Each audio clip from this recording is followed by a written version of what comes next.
Dear friends, आजच्या या व्हिडिओत आपण पाहणार आहोत easy method of translation. Game of arrows म्हणजे बाणांच्या मदतीनं इंग्रजी वाक्य मराठीत कशा पद्धतीने भाषांतर करावं सोप्या पद्धतीनं ते आपण शिकणार आहोत. आणि इंग्रजी वाक्य भाषांतर तुम्हाला आलं पाहिजे यासाठी हा व्हिडिओ तुम्ही पूर्ण नक्की पहा. लक्षात बघा इकडं, आय एम इटिंग बनानास. आता हे वाक्य इंग्रजी वाक्य आहे, इंग्रजीत आपल्याला मराठीत करायचे आहे. मग कसं कराल? युजिंग ॲरोज, बाणांच्या मदतीने कसं कराल ते बघा. I am eating bananas. मग तुम्ही काय करायचे मित्रांनो, या करत्या आयला पहिला बाण दाखवायचा. ओके, मग दुसरा बाण शेवटून यायचे, वाक्याच्या शेवटून आणायचा दुसरा बाण. शेवटी कोण आहे? बनानास. मग हा बाण शेवटून असा आणायचा. मग काय करा, पहिले आय म्हणजे काय मित्रांनो ते लिहून घ्या मराठीत. आय म्हणजे मी, आय म्हणजे मी होतो. मग शेवटून यायचं बाण दाखवत, दुसरा बाण शेवटून आणायचा. बनानास म्हणजे काय? बनानास म्हणजे केळी. मी केळी, हा दुसरा बाण. शेवटून या तिसरा बाण असं दाखवा. इटिंग, इटिंग म्हणजे काय मित्रांनो? खात म्हणजे खाणे, खात. मी केळी खात.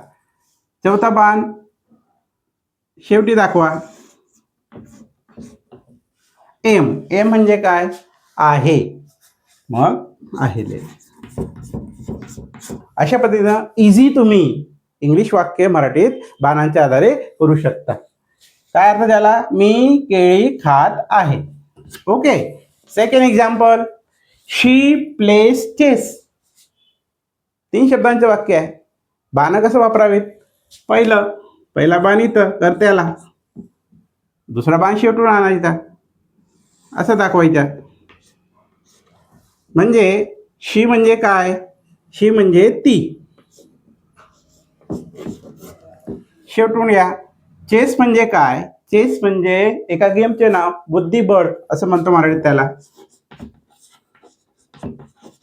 बुद्धिबळ. मग तिसरा बाण शेवटी दाखवा. प्लेस, प्लेस म्हणजे खेळणे.